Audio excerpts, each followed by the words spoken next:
Conversations with Malik podcast show, coming to you from New York. We're glad to have you and thank you all who are listening or watching this show. This podcast is about the stories of transformation of regular people during the basic struggle and pain of life. Everyone has a testimony. We all have survived the darkness. Now let's talk about how we got to the light so we can help our brothers and sisters who still haven't overcome their demons. But guess what? I told you. We all have devils on different levels. So through conversations, we use the tools of insight to light the path of hope. Let's have a chat and stop running from our issues. If we live through it, then talking about it probably won't kill us. That's what we're doing. Talking, crying, looking inward so we can grow outward is the theme of this show. That's right. The caterpillar transforming into the butterfly is the goal and purpose of this podcast. When you talk about you, I learn about me. Iron sharp as iron, steel sharp as steel. So we can cut through the fog of despair into the hope of today. Welcome to Conversations with Malik, and please don't forget to follow us at convoswithmalik.com, convoswithmalik.com. Instagram, ConWMalik. All our social media links are there. Apple, iTunes, Stitcher. We there. Podbean. We there. We there. You know, Conversations with Malik Facebook page, okay? And, you know, every day there's some inspirational stuff going up because that's what we're about. That's what we're about. Inspiration through information. That's right. Right? And that's part of our dedication because that's what we're dedicated to our doing. Our YouTube channel is popping too. Yo, listen, we getting there. And listen, we just celebrated a year. We just celebrated our first year, man. And it's been a lot of work. Look, this used to be a garage, man. You know, I mean, it still is a garage, but it's a studio. It's a studio garage. You know, and I remember sitting in here, man, and trying to figure out how we were gonna do this. And it's funny how you just put a thought to something, man. And you put one foot in front of the other. And the universe and God makes a way. And we filmed it too. So it'd be nice to actually look at it, you know, considering it's our anniversary. So it'd be nice to actually just look at it and see where we was at. It'd be nice to look back and listen. So, you know, we got a great show lined up today and we've been working and we got an interview and I'm here, the legendary hip hop. Man. I mean, so the words, first of all, listen, I tried to emulate some of Mr. Wave's moves, right, and I thought I was nice, but look, I was comparing myself to myself, right, and listen, Mr. Wave, first time I saw him was on Beat Street, the classic battle, when between Rocksteady crew, they was battling Rocksteady, and they won, and in my opinion, they did. I got a story. I mean, hey, listen. I know we gonna have a lot of stories. In my opinion, they won. That's just my opinion. No, listen, that's fine. I mean, you know, I don't think they lost. It was just like so intense. It was crazy. Listen, well, thank you. First of all, thank you for coming on the show. Thank you for coming. You're welcome. Thank you for traveling. You and your crew. They're filming the documentary now, so the camera crew is here. Yeah, and we're honored, and seriously, anybody want to come on the show, I'm really honored. So really, really, really, thank you for coming on. Yeah, we appreciate it, bro. I appreciate you guys and your show and what it stands for. Very important to not just to people, but to the culture. Right. You know, honesty is the best policy. And if you dig inside and bring that out, it's a jewel. You know, the truth, sometimes it hurts, but it'll set you free. That's why my documentary is called Wave, a true story in hip hop. Gotcha. It's not just based on all of my successes, but a lot of my pain and failure. Right. You know, so if you watch it, it's a different type of documentary. The first one I co-produced with Brian Bullock, but it really talks about me being in a group home, about me being shot, wow, about me being at 28 years old, I was a stock boy. Make sure we're close enough here. Yeah, it's okay. At 28 years old, I didn't have much at all. I got a job, stock boy. Now I've rose to six-figure salary job and being producing and promoting and growing other people. Right. But back to Beat Street. Let's talk about it. Let's talk about it. First of all, my brother, you are right. We not only won, they had to stop the movie. I'm sure. End the battle. Really? Because it was a real battle. And if you look at the movie again, you see Lee look up. That's because I believe it was Chino was holding him. They won't let him out. Lee was the star of the movie. He was the star of the movie. So By the way, he was not a New York City breaker. let me ask this question before I forget. Oh, he was not a New York City breaker. Where's Lee from? Is he from the Bronx? He's from the Bronx. Okay. And he's still here. Great guy, but he was a dancer. Yeah. But he was not, the caliber of the New York City Breakers or Rocksteady, Dynamic Breakers, Dynamic Rockers. Gotcha. These are guys that pounded as a crew.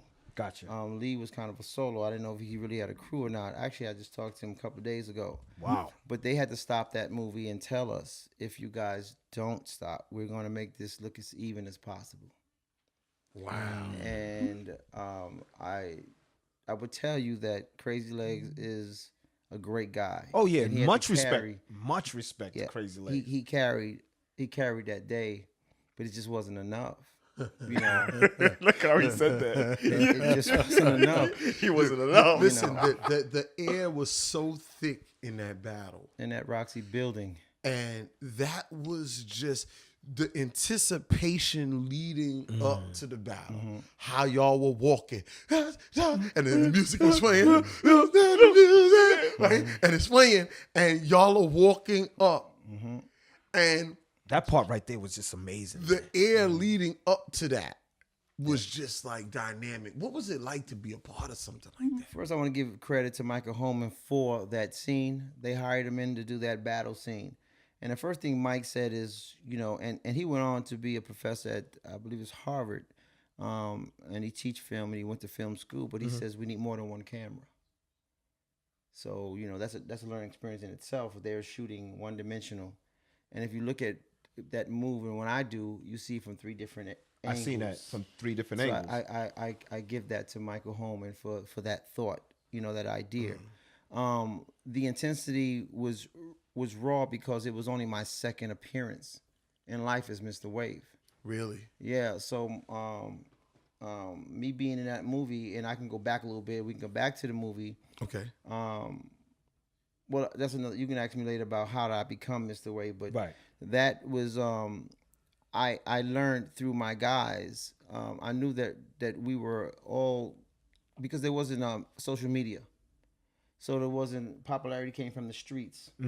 So when you get as popular as the New York City Breakers, as Rocksteady, either you did something on TV, or you did a video. There was no other way, or you were at the parties together. Right. So the 5,000 people in that building didn't know who was number 1 or number 2. Okay. And that someone has to be number 1. So that battle was based for us, for the 10 people that walked and met together, was to become number 1. If that makes sense, in the world. Yes. Yes. And it took the winners very far. Both crews went far, but if you think about what was done after that, I've danced with 3 presidents, kings and queens. Right. And my crew has been all over the world doing the same. Rocksteady did a lot of traveling too. But if you look and know, that day was just really intense, and we had to win. It was a desire to win, to be number 1. Did you also rap and graffiti? Well, that's when we talk about the elements, of course. I signed my name in graffiti.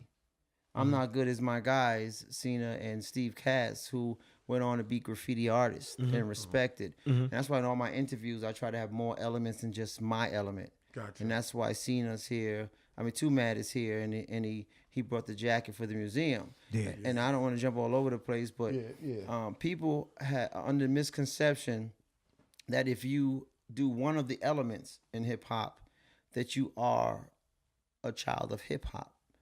You are just experiencing the culture. Right. Back in those days, we did multiple. Gotcha. I did a record called Mr. Wave the King. Okay. Tila Rock produced it. Yeah. Tila Rock produced it with Louie Lou, and And I was also in the studio with Mantronics. So I've been in many studios. And Mantronics, just for those that don't know, Mantronics is like what the Swiss Beats, the Kanye West of the 80s. Yes, he is. You know, and them dudes, they produce like Just Ice. Yes. They produce a whole bunch of stuff back then. Yes. And it was two brothers, I believe they was from London. Yeah. Is that where they're from? The UK or something like that? I don't recall where he's from, but I know he's not in this country today. I think he's still doing stuff out of the country, but Mantronics was definitely sought out. Yeah. But that just goes to answer your question. It was not about the one element. I did floor moves. I did breaking. Yeah. My best element was up top and was the dance. It made my crew stand above the rest. Can you please explain the different because when someone looks and they say, okay, he's a break dancer, right? Could you please explain the different forms of break dancing, because there's different forms within that, like as far as the different moves. There's popping, there's locking. What I am is a b-boy. B-boy. Okay. And we all are b-boys. And b-boys are Bronx boy, boogie boy, breaking boy. You know, that's what the B's go for. Okay. But breaking in itself, and the holistic piece of breaking, is floor work, footwork. You know, and that stemmed from break beats. So when Kool Herc had a party, and he would wait and he'd throw on the break beats, and you wait for the break beats in Apache and that was time for the MCs to step aside, and Herc would play just a piece of it, a small piece of it, and he loves b-boys, by the way. Flash loves b-boys. Theodore, they all love b-boys. DMX was a b-boy. You know, a lot of MCs were b-boys. Gotcha. So they understood what the break beat meant. It meant to the crowd, and you can almost open up a circle with the beats. You know, so the b-boy, the break beat, the boogie boy, the Bronx boy, it all is all the BB slogan. Gotcha. So floor work was crucial to the break beat, and the boogie boy came later. So when you compare Boogie Boy, Electric Boogie, popping, not locking. Not locking. No, locking. I heard that there's a whole bunch of. That's why I'm asking. Lockers were before Boogie Boys. Lockers came out of the West Coast, as far as I can reflect. Yeah. Shabba Doo was a locker. From the movie Breaking? From the movie Breaking, Shabba Doo, So when you think back and go back and watch television, but I always thought they got that from us. Yeah, like rerun from What's Happening. What's like Happening? That's L.A. Oh, you're right. Yeah. Okay. Yeah, so we weren't the inventors of that. That's locking. Man. That's locking. Right. It's pop You locking. see some of the misconceptions. It's like when reruns dancing like this. Yeah. That's locking. That's locking. That's West. And that's popping is right. like and that's this. the West Coast attitude. If you look at locking, it's more of a free hook, connection, combination, legs up, legs down, you know, kind of style. They did have, you know, the lock piece of it, but for us it was about all style. So when we danced and we popped, we were more coordinated. We didn't look like we were. It didn't look like we were convulsing. I don't want to say goofy. It looked fresh. We were all about the movement of being fresh. So when we hit and we looked and we danced, and we would take the heads off and eat the head and go down and get the head back, and you know. So that's how it started. Now waving is different than popping. So when you wave, it's, you know, different angles. And so that's waving. That's why Mr. Wave. And I thought waving and popping was kind of one and the same. No, a skill set. Popping is a skill set. So to be a great popper, you got to practice popping. And ticking is a different. Ticking is a shorter version. Right. Well, that's ticking, but ticking is also just slow movement. That's ticking. It's like a ticking. Okay. And then you have the vibration, where it's faster ticking. So it's just all different flavors and all different. But to be an expert at it, you'd have to practice that particular style. So a locker can't become a waver, and have credibility. Gotcha. So that's why when y'all were battling, because I'm watching a scene and I know you was coming, and I'm watching the scene and I said, I said, I noticed there was a reoccurring theme that everybody kind of stuck to what it was that they did. And y'all were a team. It was actually like two football teams playing each other, Jeff. That's a fact. Where there was a quarterback, there was a wide receiver. Am I right or wrong, Wade? You're real close. You're right, but what you're missing is if you look at the New York City Breakers, we all had different styles. They had different styles. Well, that's So Glide Master had the fist glide. And he could do it 20 different fist glide moves. Kid Nice had his track moves, head track moves, where Pex was the most mightiest one. He had multiple combinations. And then you had, of course, Chino with his windmills. Yeah, you so had y'all Flip all did Rock something. Well, with his flips. did y'all Rocksteady discuss didn't that? have that. No. Right. So- Rocksteady had a whole So different. I'm saying, like, when y'all are planning to go to battle and stuff like that, is it like, okay, your Wave, No. you doing what? Nope. The way it was done is we were handpicked. So we were handpicked by Michael Holman. So I was picked because of my style of dance. And I'll go back to when I first started dancing. The way I was asked by Noel, Kid Nice, to come and join, to come to an audition. So I was going down to Delancey Street, getting me a Shirling. From the Bronx. Right. You need your gear and your Shirling right. back in those days, your sheepskins. And I had Dr. Electric. My real name was Dr. Electric before Mr. Wave. Who gave you Mr. Waves? I'm going to take you this story. My name was Dr. Electric. So when Noel met me, my name was Dr. Electric. He said, I was with my man Asa. And he says, he met us in the store. Motorcycle took off his helmet. He said, hey, man, we having an audition to dance for Catherine Dunham at the Kennedy Center Honors. Inauguration for Catherine. President Reagan would be there. Come down and audition. Straight out the Bronx, not believing nobody, straight out the group home for the greater part. Went down there, and I seen all these B-boys dancing, all these breakers and poppers dancing. And I was like, man, how can I go to Washington? How can I do this? Yeah. So I developed the ticking and the popping. I turned it into a tick pop kind of wave. So I made Mr. Wave was made that day. So when they saw me dance before the audition, Chino told Michael, let's make him a New York City breaker. They took me outside and asked me to join. I never even auditioned. The government was there, the CIA was there, but the style was so different to them because I combined a few different styles. Gotcha. So when I said in the beginning, people just don't combine styles. Gotcha. I do. I can tick, pop, do a little locket if I wanted to. So if I'm battling, and if you a popper or a locker, then I'm a lock first. And then do something else. Then do something else. So my whole style is just a little different because I have multiple styles that I've combined. Yeah, each So let me ask you. You talked about group home and I've been in group homes. I was in a lot of division for youth institutions. Man, I went from, I was institutionalized.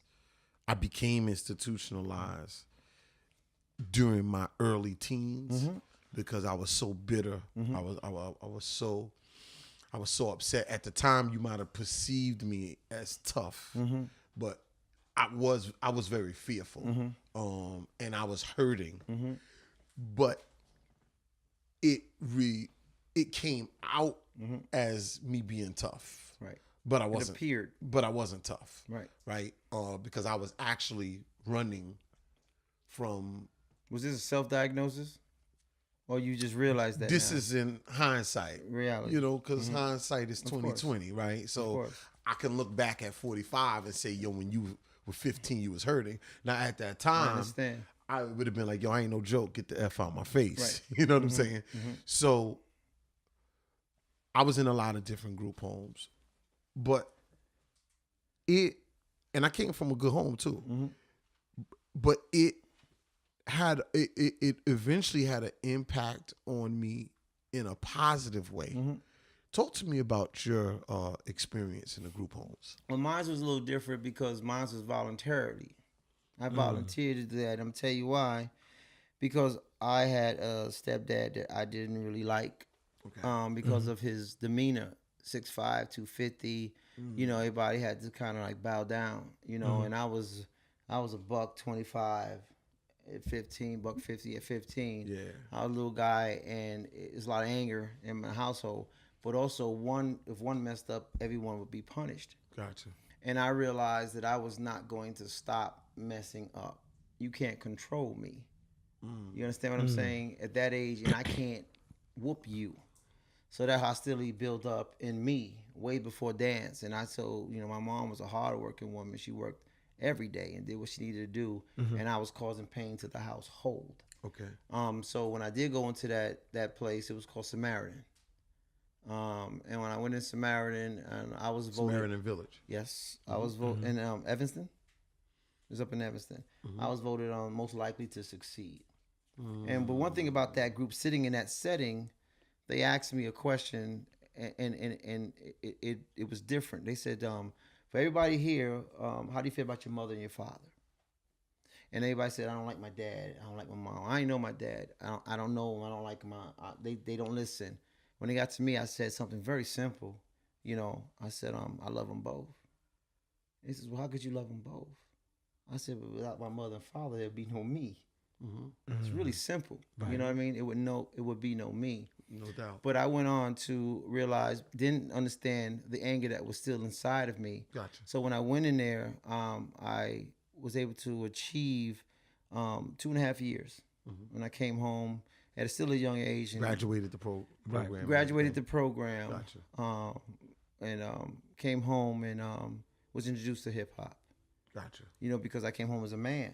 See, back in those days, 16, 17, you're a man. So was that was breaking? Was that now the outlet for the anger at that time, or there was still a lot of anger there? The anger was there way into my 40s, bro.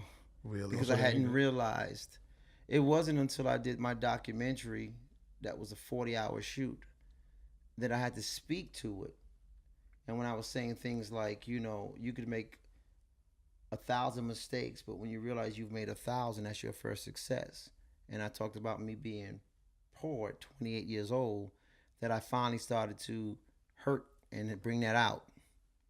And so that documentary, the reason why this will be different than that, I didn't want to talk about where I'm at now, how I went from a Adidas suit to a suit, how I have a great wife and a great life. Okay. I wanted the world to know that there's a little more to Mr. Wave, the pain, and that means you don't have to escape it. If you come to reality, like you said, right, you can survive it and move on. So my documentary is really about all the pain that I had to shed. So that's when I realized it about 5 years ago. So the pain. Sorry, Jeff. So the pain and struggle from the past was locked. It I left New York because my temper was off the chain. And if you look at the documentary, I say that I was carrying things and doing things I wasn't supposed to. Wow. So one day I sat on the edge of the bed and told my mom, she was out here, I said, I gotta go. I'm not happy here. So the success of Beach Street Didn't at a mean young age. Didn't mean anything. Because I mean, if I was in a movie like that at that age, when I shot Beach Street, when we shot anything, when I traveled the world, I traveled out of body. That's why I'm so humble today. I didn't feel like I was there because I was the greatest. I just felt that I had the greatest opportunity. See, and you know what? And I relate to you a lot because when I was going through periods of, all of the pain that I was in, in the street life, substance abuse, I was drinking and drugging all the time because I wanted to run. I didn't want to feel. Wave, I was hurting a lot of people in the process. One of those people is my queen who's out there, my oldest daughter. I was 15. She got pregnant. I was 17. She was 17. I was 15. Look, I almost shot somebody on her block in front of a father. So you wonder why he didn't want me around for 7 years. Of course. Like, yo, man, I watched you pull out a gun on somebody. This old timer Happy, man, God bless the dead. He was he was standing next to a tree. He was smart, because he saw me with the weapon in my hand. And he said, "Young blood, I don't know if you want to do that." And I don't know there was a bunch of people out there. He said, "You see all those people standing around? You know what they call?" Witnesses. He said, "Witnesses." Think about what you're about to do. That's right. And I could, you know, and then I look up and I see Tracy's father standing in the doorway telling Tracy to come in the house. Right? And you know, just when you're hurting, like the reasoning isn't there. And that's, you know, that's why in The Godfather, it's funny because over the holidays watching The Godfather, he said, you know, never hate your enemies. It clouds your judgment. You know, because hate and anger, you're not thinking right. Right? Yeah. And so I wasn't thinking right. So I heard a lot of people along the way. And then when I realized how much I was hurting everybody, Wave, I think that was the trigger. That was the beginning of my change. But then that was also like, that was like more pain for me. Because you had to realize at that point. Yeah. See, but that's what I said when I said in the documentary. I said when you make 1,000 mistakes and you realize that you've made those mistakes, that you become a different person. That's your first success. That was your first success. And my first success came from a documentary, because I would rip my clothes off to get to you. I would bite the inside of my mouth and spit blood to get to you. And my wife had to experience some of that just 6 years ago. I was in the right, but I was in the wrong. And one day she said to me, and I'm who I am, I'm scared of you. Wow. And I was like, oh, crap. You know, and it made me sit down for a few minutes. I already realized that it was there, but I thought I had it under control. And she's always telling me, you got to check you. You're not happy. And I had everything at this point, and I'm happy, you know. And then I had to realize that I'm not totally right. So to this day, I can't say, I can get triggered. I don't come here a lot to New York because I've been triggered 2 or 3 times just driving. So you got to know your weaknesses. And my temperament is a natural part of me. So I live a goofy life. I make jokes a lot. I laugh. My wife thinks I'm the goofiest person in the world. My guys have been to my home, you know, and we just have so much fun because I'd rather be happy than impose my disease on someone. Does that make sense? That makes sense. That makes sense. And you know what's strange too is like, you know, people like you that stand the test of time. And you tend to wonder if there's a lot of human beings like you that feel the same way and that's been angry for so long. I mean, you stand the test of time, Waves. I mean, I'm honored just sitting here before you to talk about Beach Street. I mean, I wanted to be in a movie. You know, who didn't? We talk about Beach Street. Watched that movie 1,000 times. You just can't stop watching it. You know, and I'm standing before somebody that was starring on the movie, and that makes me feel good. I'm proud of you guys. You know, I mean, whatever you've been through throughout your life, and I'm just proud to even be sitting here before you, to be able to talk to you, to be able to hear what you're going through, because it's like you tend to wonder sometimes, like, you know, like. You know what I told my mother? She wrote me 21 letters. She wrote me 11 letters, and I was 21. And she said, son, I keep writing these letters, but I can't give them to you. I said, Mom, and I tell her to this day, I've lived at 21 a better life than most people will ever get to experience. When you travel the world like we've done, and when you travel the world, let me tell you something about that. Every country you go to, every place you go to, it's carte blanche. Right. And when you're ordering steaks at 17, 18 and room service and the bill comes in at hundreds and hundreds of dollars, you just sign it off to the promoter. That does something to people. So I've already achieved life 3 times. blessings 3 times. Right.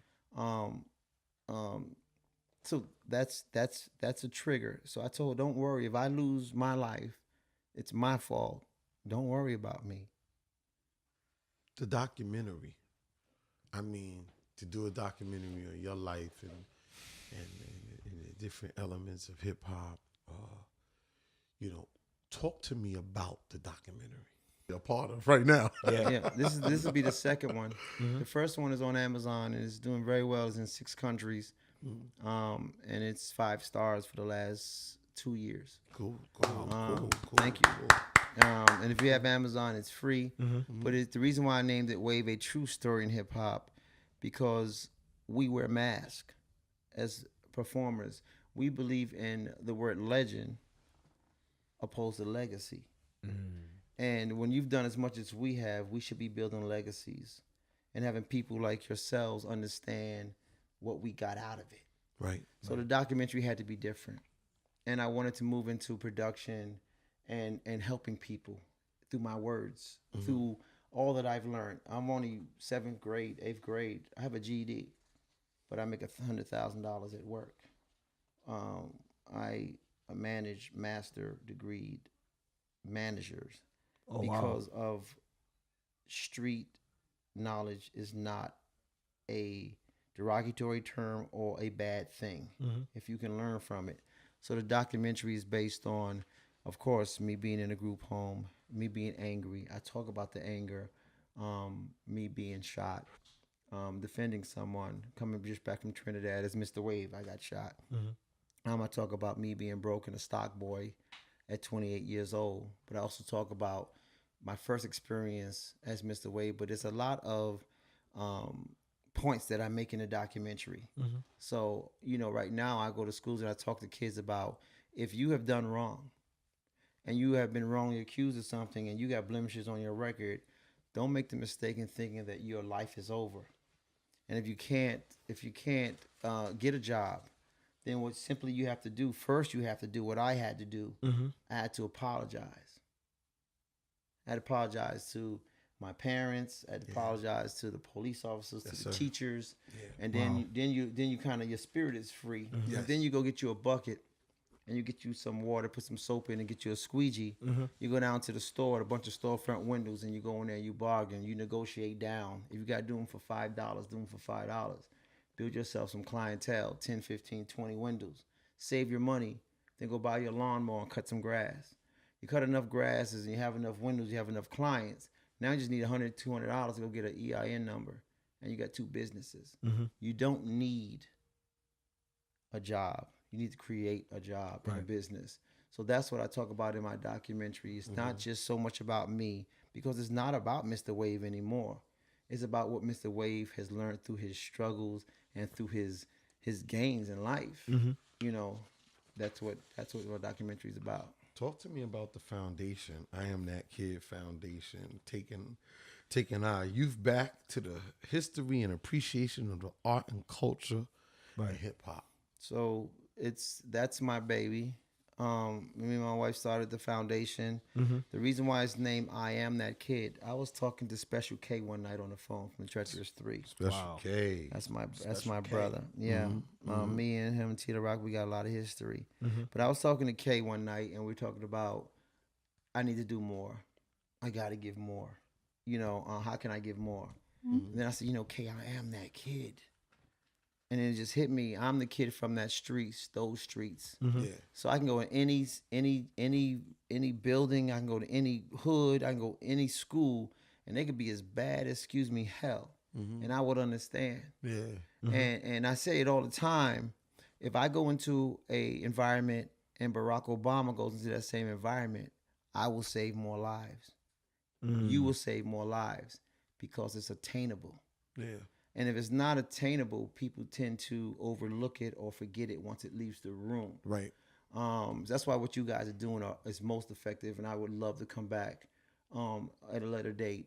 Have some other conversations, because I'm very impressed with what you're doing. No doubt. But when I tell them kids, and I Am That Kid is about having not just the kid understand what's going on, but as I sit with the principals and the faculty, have them understand, slow down.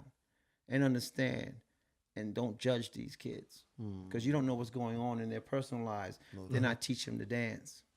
And that's growth and empowerment. Right. It makes them understand that I can do something that you can't do. Exactly. With your masters, you can't achieve this. I keep wanting. Yeah. Yeah. You know, Yeah. yeah. He want to get beat up in the battle. I keep wanting. Nah, don't do it to him. Don't do it to him. I'm still cold, and I don't hurt. So don't allow me to hurt you. Yeah, a little bit. But Waves, there've been a lot of stuff you've been participating in. You participated in the Puma Legends event in Paris, France. Yeah. You did so much different things. You performed in 2016 Easter egg roll at the White House. Yeah, dance for the Obamas. It was a couple of foundations went down there. I went down there to perform for the kids, and it was great because What were they like in person? I didn't meet them in person because it was so big. Okay. Those are the ones I did not meet, but Michelle was just a stage across from me. But and then I didn't go into the green room. Gotcha. I was there with Dougie Fresh and Jay and them were there, but again, it's not about me. Okay, I got you. You know what I'm saying? So I did 2 performances for the kids on the stage, and Michelle did send me a letter. And it was great because my wife was with me and she as my manager, so we both got a letter from the president's wife. Wow. Personally thanking us for Man, coming they down. just so classy, man. You can't beat it. You can't just beat so it. classy. Yeah, you know. So they were very, very down to earth. But the event in the moment was just extraordinary. I don't think y'all will be breakdancing there anytime soon. It may be sooner than you think. If you think Muller don't know something wrong with you. You know, you can't underestimate our people. Well, listen, maybe Muller's soon been, you know what? I've learned a lesson from Muller. Because Muller hasn't said anything. Patience is a virtue. And he's been being ridiculed and dogged, and he hasn't responded. And the truth needs no support or defense. And when you're right, you don't have to say anything. You ain't gotta say nothing. And Muller ain't said nothing He's been quiet. because he's just like, I'm doing my work. And when I drop the truth, I'm not going to elaborate on it, or I'm going to lay it out and explain it. And then that's it. Let me tell you what you're right. But Muller's been quiet. Muller's already had the truth. What Okay. Muller is doing is putting everything around it so it be inconclusive. He wants it to be laid out so perfect that he doesn't hear the noise. Gotcha. Because what he's hearing is so loud. Does that make sense? Ooh. Yeah. He's not hearing that jabber. What he got is so dynamic that he can't even. And Come he's on, focused. man. And I'm learning a lot from him. Focus on your job. Stick to the task at hand. That's right. Lock in on something and don't get diverted. He's a king. Yeah. Don't get diverted. Yeah. Get You know, another lock in. He's a king On your assignment. and you know it's amazing that he has that task and he was given that task, but it was by default. It was by someone else making a mistake. Somebody else make a 'Cause, mistake. you know, you keep Comey there and you may have a chance. And you keep Comey, maybe none of this ever happened. And you may have a chance. But you know what? I still don't think you're gonna be dancing there anytime soon. Because let me tell you something. I think he's gonna win again. Right? Oh, no, you no, wait, no, man. listen. I think he's gonna win again. Right? And because there's a schizophrenia still in this country. Can The same country that can overwhelmingly, Mm-hmm. because neither of Obama's elections were close. A lot of those same people That's true. turned around Right. and voted for the But orange orangutan. can I say something about that though? You would be right if he did not need the independent and the middle class or the college student anymore. They were saying, well, we can't lose because this other person is here. Gotcha. That other person is gone. So the independents and you know how many black people voted for him? 26%. That didn't want to vote for Hillary. For Hillary. Okay. Wow. So Okay. you saying a lot of his vote was as a result of people not wanting to vote for Hillary. Okay. Right. Okay, yeah. Okay, you Yeah. know what? From your mouth to God's ears, but I got a feeling on 2020. Because see, all right, and I'm just gonna leave it with this. So we grow up in New York City, right? We used to the 3-car Molly. We used to the guy with the big thing selling. I told the story about how I bought a fake chain on Delancey Street.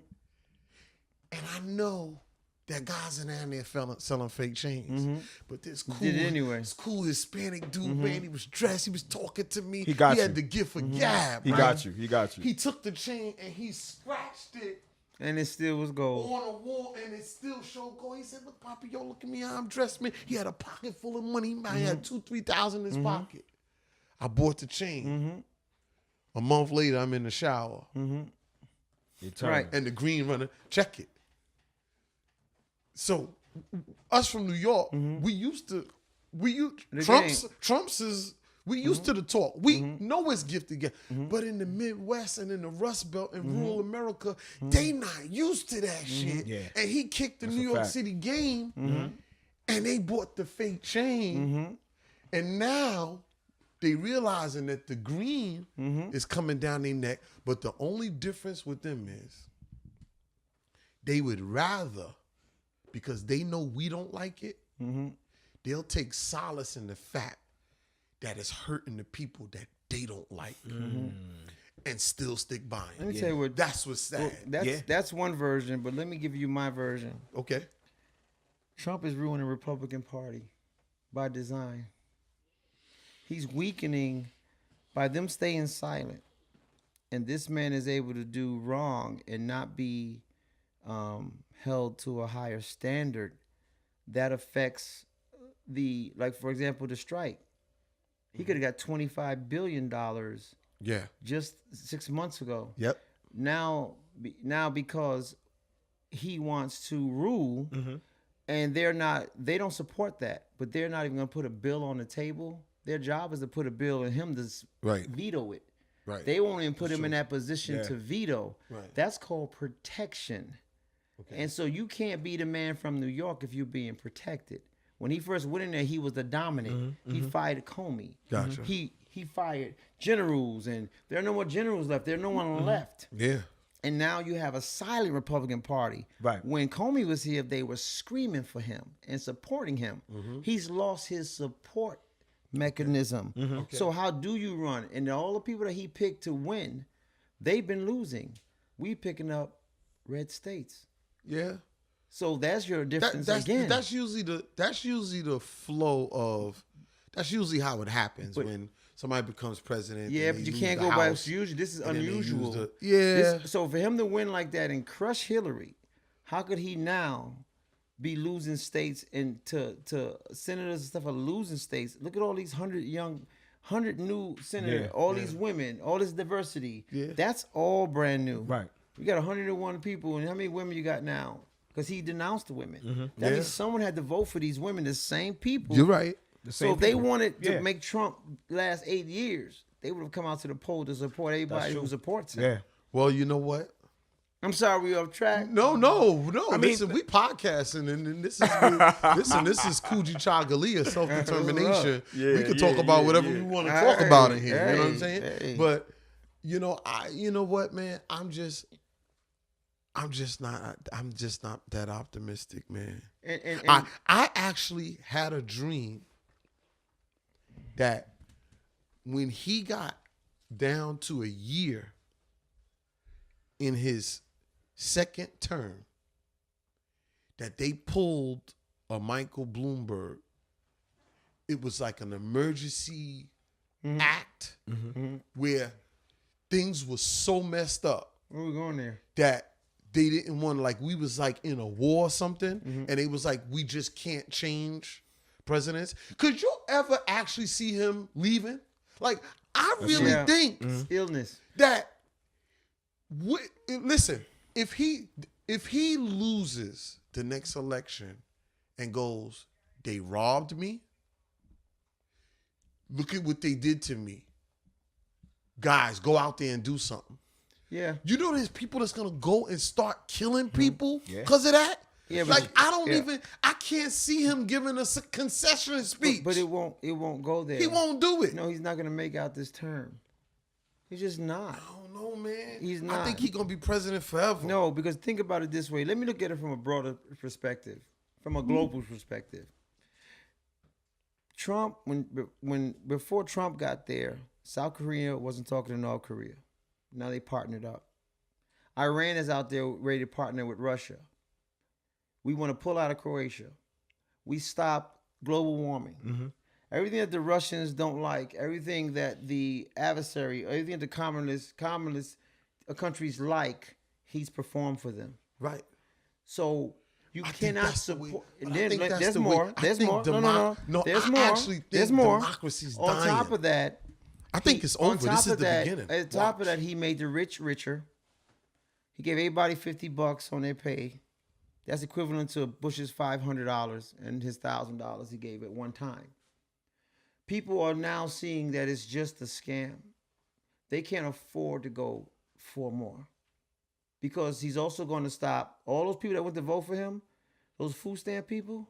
He's going to stop that He's now gonna stop. too. Yeah, of Yeah, course. but let me Hey, tell you something. If now you you look at follow, if stay you- with me. If you look at Stay the with me. decline He is. of European societies, they decline historically. Mm-hmm. The fall of European societies, and America is an offshoot of European society. This is how they fall. I'm telling you, something's happening. Well, we're going to fall, you saying? Something's happening that can't be reversed because now you got people that go, oh, wait a minute. I could be president and do this. I could be president and just lie. I could be president and swing deals with other countries. And you know what? I don't honestly think that they want to admit to the American people that there is a president that is on the hook with Russia. I think they would rather cover it up. Who are they? This the government. I just said the I don't Republicans are covering it up. No, yeah, but I don't even know if Mueller and them. Let me tell you something. They might work this whole deal out. They might work this whole thing out. Are you forgetting about the closed doors. 16 people that's already committed crimes? No, I'm not. But I'm telling you, they'll talk about this whole thing Well, behind closed doors and be like, yo, look, okay, we know you did this, but we not going to put all of that out there. Yeah, I don't think so. Just ask Nixon. Yo, listen, Just ask Nixon. there's going to be, once you move, and we're going to move on and close out, but once you move the line back, the line has been moved back. This guy has moved the line back up to what's acceptable and what you can do. And there's other people why that did are they saw go- that, and they're gonna do it. No, because right now they're looking at his taxes. They went into 4 of his businesses. They are going in now to find out information in their Congress. They can let it out to the people. Corruption is something So, wave. It's yeah, crazy. well, I'm not denying the corruption part. I'm just saying that you know, when you have House and Senate, and you can't get your wall, now you got Congress and Senate, and you can't get your wall because they were against it then. It was just quiet. And you just, but you Now also, you definitely but you can't also get got it. you got a whole entire party You don't anymore. that, yes, they are. No, you don't because they're They would, silent. they would die rather than be wrong, man. I'm telling you. No, they're being silent telling you, because their pride what is they're something. no, what they're doing is same thing they did in Nixon and Watergate. They were loud, now they're quiet. When Mueller comes out with something that they can say, well, I can't help them. They go out bowing. They say they committed to their party. They walk away, and then let them Democrats come in there and do him what they did to Bill Clinton. I Forcing disagree. impeachment. I But don't let me think tell you it's gonna something that's happen. different though, and I'm gonna leave it alone after this. Think about it. There's not one court case. You keep saying Mueller. I know Southern District. I No, got you. New York City is that takes years. The moment before I left New York, they had a thing where that's me. They had a thing where you could go to prison and you did your 10 months, your 10 years or whatever. Right. And you walk out. And when you walk out, they put cuffs on you and bring you back in. Right. Watch. When he walks out, I mean, he's not president. Watch what New York do. Well, we're going to talk about this again. We're going to go to our next part of the segment. We're going to go to Guess This. Hope this don't Jeff go got viral. Jeff got Guess This. Which is a portion of Tell our me to shut up. which is a portion of our show. Usually we play something. We just want you to guess it. You're our guest, Okay. so you just need to guess what this is, and there's no peeking.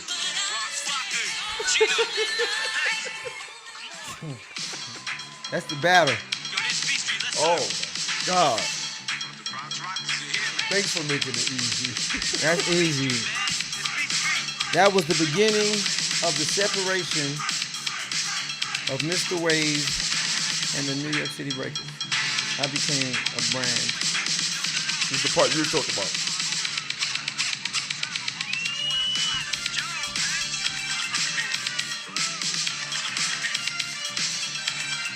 Remember that? This is it, brother. Wow. You know, I appreciate you guys. Yeah, man, listen. You got the documentary coming up. Tell everybody how they can find out about you. Plug your Instagram, your website. Museum, what's going to be all the displayed stuff at the you got museum. going. Yeah, I want to talk a little bit about the Hip Hop Museum. I just joined. Got a call from Curtis Blow, and Curtis has a b-boy committee. Okay. And that he really respects that part of the culture. And a lot of people say the b-boys fell on the sword of fame. And what they mean by that is because the b-boys drove the parties, they had people coming back over and over and over again. The b-boy was the reason why people came to parties. It wasn't just to hear music. It was for that excitement, for something that was brand new, you know. And Curtis is a firm believer in that. So he has a b-boy committee, and they're committed. Dancing Doug, who is one of the original b-boys, is the chairperson. So and Fable is on that, Popmaster Fable, and Shabba-Doo is on there, and Little Caesar, and some other people from other states. Rocky is the executive director of the museum. They have already received $10 million from the city of New York and $10 million from New York State. Wow. We've also been donated part of a building. There's a new structure going up in the Bronx. And they gave the whole second floor 60,000 square foot to the museum. So we're raising money now to build the inside of it. Nice. You know, forgive the phone. I'm getting pictures. So Chuck D just signed on as chairman. Nice. Oh, nice. Yeah, so Chuck is involved. L and a lot of other people are involved. I put together a team of 5. Because of the graffiti aspect for me is very important. So that's what Two Man who did the jacket. Can you see me that jacket, sir? The rhythm, the rebel. Nice. Yeah. So just hand me the jacket. Yeah. So I just wanted the world to see. This is one of the pieces that's actually going to be this. displayed at the museum. Yeah, this is University of Museum, Knowledge, and of course, this is a b-boy. And it says hip hop as Mr. Wave. So this is art. This is not creative art. This is talent. And who did this artwork here? My guy, Too Mad. Okay. Yeah, you can find him on his page, but he is exceptional. And the funny thing about this story is he also did all of our outfits for the first show we ever did with the president 35 years ago. Nice. Yeah, so I really appreciate his So work. these are the type of stuff that's also going to be displayed. Well, and no, the museum right now at the museum we have we're collecting artifacts. Artifacts, from all over the globe. Nice. So that's we have a warehouse in New Jersey, by the way, that all the artifacts are going on. I gave the poster from the K-Tel album, the Breaking poster, and I gave the album, the actual record for the museum. That's gonna be mean. So gonna be mean. a lot of people are giving great stuff, whole collections. So the museum will have almost daily performances of artists I gotta come. performing at the museum. I gotta come through there. Yeah. Yeah, gotta come it's through gonna there, be man. it's gonna be bananas, and so they're doing a pop up. To give you pop-up kind of a pop up museum. Okay. To give you an example, they just rented out a space for a year. Where's that going? It'll be May and June. I don't and have the June. exact location, but of Okay. course I'm gonna put it on the page. Oh, put it on the page. There's gonna be a pop up, I'ma go through that. and it's gonna be heavy. I'm gonna go So through to that. you know, I invite you to come through. I'll Oh, make yeah. sure Oh, you know, yeah. that you come through. And We definitely. Oh, do yeah. that. yeah, it's gonna be a lot of old heads there, a lot of OGs. But this museum is not just about the OGs. It's gonna be all through the years, and deservingly it should be. If you have done something that helped the culture, not just for yourself, but help the culture, help people. You know, B Street was a film that helped people. Right. You know, it uplifted people. Yeah, you know? yeah. Listen, Beach Street changed the game, man. Oh, yeah. You know, and in closing, man, you know, I just want to thank you for being here, coming on the show. Yeah, man. Listen, all of the stuff that you're talking about, I definitely want to come through. I want to come through to the museum. I'm gonna be looking. They sent me some more stuff on you, so I'm gonna be looking it up, man. And you know, it's just a pleasure and honor to have you, man, and continue doing what you're doing. Thank you. Thank you for coming here and being transparent. You know, and listen, we close the show in the usual fashion that we love you and there's nothing you could do about it. Peace. Peace.